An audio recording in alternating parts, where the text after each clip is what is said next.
There may come a time when you or someone you care for will need help with day-to-day activities. An assisted living center can help enhance one's quality of life. However, it's very important to know what questions to ask and which warning signs to look for before selecting a community to live in. Gail Morgan knows all about that. She has 25 years experience in the senior living industry. Currently, she's with the Mather Lifeway Senior Living Residences, which includes Splendido right here in Tucson. Thanks for being with us, Gail. It's a pleasure.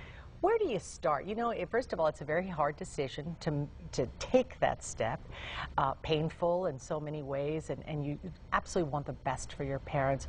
Where do you start? I think the best is to start with the person, not yourself. Really, the person that is going to need assisted living, what do they need? What type of support? What type of care? What type of environment?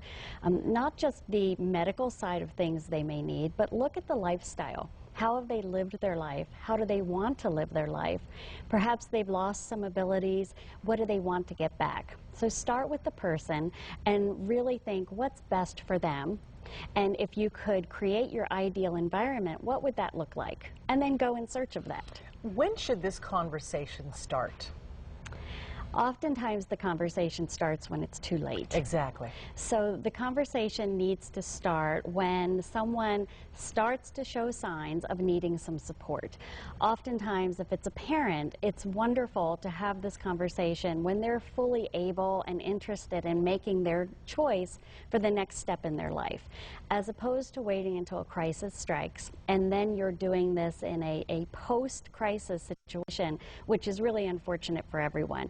So when you see a parent or a spouse or a loved one starting to slow down, starting to need some support with their day-to-day living, that's the time to start asking, well, have you thought about the next step? And there are really all sorts of situations. It's not just, most people think of the nursing home. Today, the nursing home really serves a very small segment. Assisted living is supportive environment. They live independently, but they have help with the day-to-day living. There's also assisted living, which provides that same support for those suffering memory loss and dementia. So there really is more and more niche programs out there that you can find that will enable someone to maintain their independence as opposed to the stereotype that we have so many times of giving up our independence. Exactly.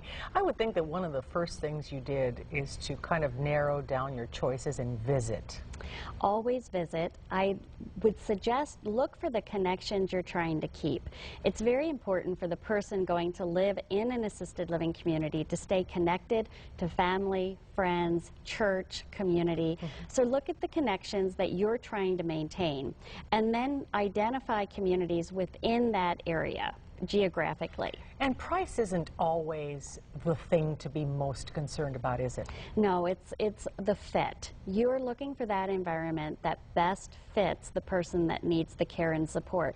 Price is often a determining factor, but don't start with price. Start with what program and what environment is the best fit that's going to allow your loved one to keep their independence and to grow into who they want to be and not to decline. And then once they're in there, visit often and visit at different times. All the time, 7 days a week and all different times of day or night, and get to know the staff very well. Absolutely, because if they know you, they're more apt to have a connection to your parent or whoever you have in there. Absolutely. You want them to be the same caregivers that supply the care and provide the care to your loved one every day. If they know your dad likes ice cream before bed, that's your ideal situation. Yeah.